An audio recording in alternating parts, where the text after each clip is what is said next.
a derrota mais silenciosa da Apple. O dia em que o império teve que pedir ajuda ao maior rival. Durante anos, a Apple construiu uma reputação quase mitológica. A empresa que nunca entra cedo demais.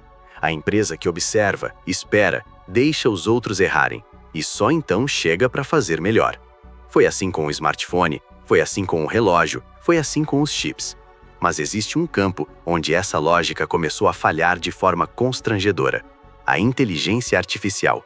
E o que aconteceu nos bastidores da Apple nos últimos anos expôs algo raro, uma fragilidade que a empresa nunca gostou de admitir em público. Antes de seguir, se você gosta de entender decisões de CEO, crises corporativas e bastidores de poder, deixe o like e se inscreva agora, porque o que você vai ouvir aqui não aparece nos anúncios, nem nas keynotes. Em dezembro de 2023, executivos da Apple foram questionados sobre o avanço da empresa em inteligência artificial. A resposta foi direta, quase despreocupada. Não estamos atrasados, não estamos preocupados. Soava confiante, soava como a Apple que todos conheciam. Mas por trás dessa resposta havia um problema crescendo em silêncio. Um problema que meses depois seria descrito internamente com palavras duras demais para uma empresa acostumada a controlar cada detalhe da própria narrativa. Ugly, embarrassing, feio, vergonhoso. Avançando para 2025, a realidade já era impossível de esconder.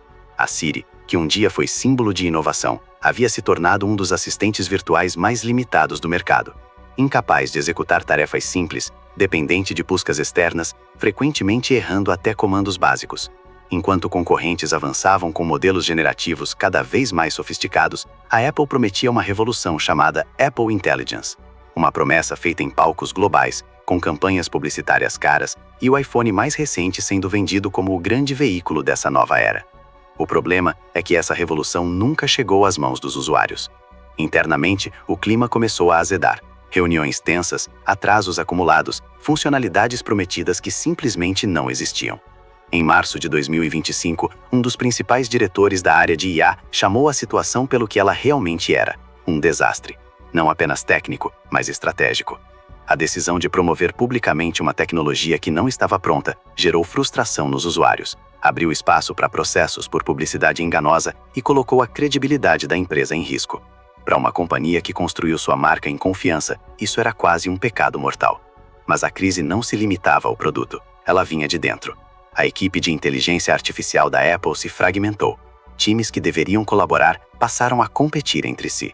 O grupo responsável pela Siri era visto como lento demais, preso a processos antigos, incapaz de reagir à velocidade com que o mercado havia mudado após a explosão da IA generativa no final de 2022. Quando ferramentas externas começaram a impressionar o mundo, dentro da Apple instalou-se o pânico, correria, decisões apressadas, tentativas de adaptação que nunca alcançavam o nível de controle e previsibilidade que a empresa exigia de seus produtos.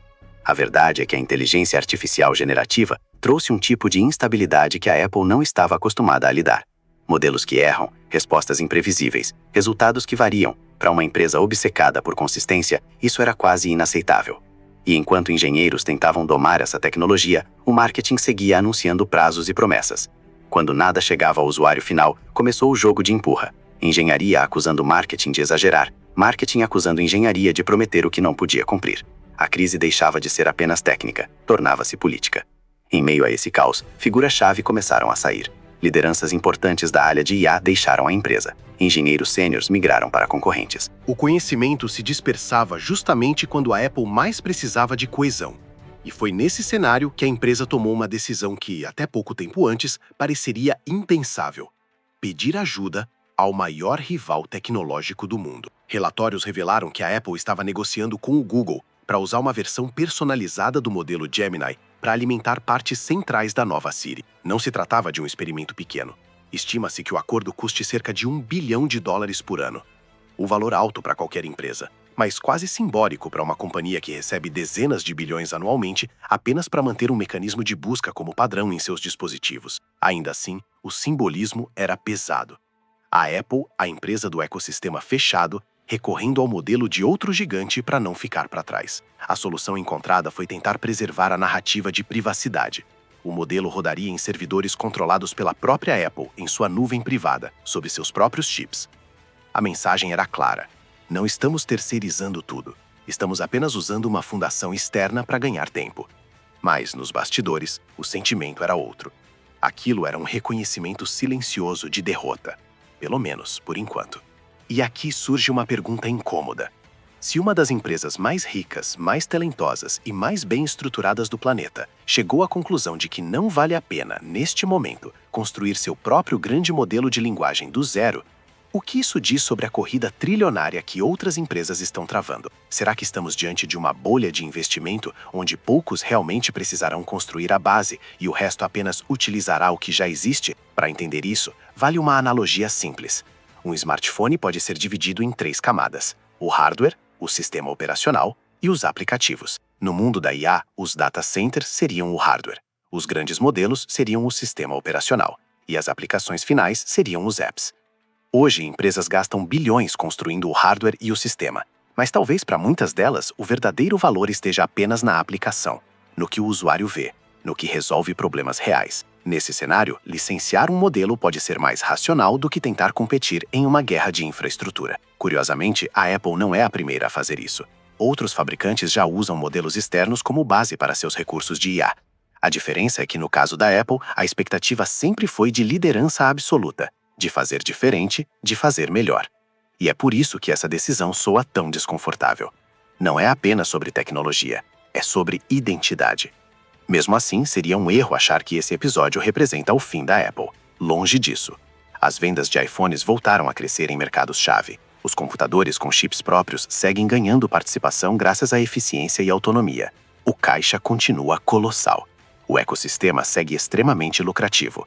Do ponto de vista financeiro, nada disso ameaça a sobrevivência da empresa.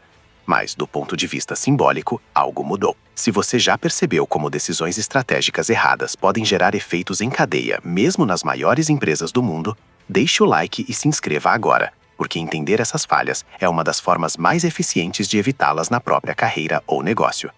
A Apple sempre se orgulhou de chegar tarde e chegar certo. Talvez desta vez tenha chegado tarde demais para definir o ritmo. Ou talvez esteja apenas esperando o momento certo para, mais uma vez, mudar o jogo. O tempo dirá. Mas uma coisa é certa: o episódio da Siri e da inteligência artificial ficará registrado como um dos raros momentos em que o Império precisou admitir, ainda que de forma discreta, que não tinha todas as respostas. E talvez essa seja a maior lição aqui. Nem as empresas mais admiradas estão imunes a ciclos de erro, atraso e correção. O verdadeiro teste não é nunca falhar. É como reagir quando o fracasso se torna público, caro e impossível de esconder. Se você quer continuar explorando histórias reais de poder, estratégia e decisões que moldam o mercado, se inscreva agora, porque por trás de cada produto perfeito, sempre existe uma sala fechada onde alguém teve que admitir: erramos, e agora precisamos decidir o que fazer a seguir.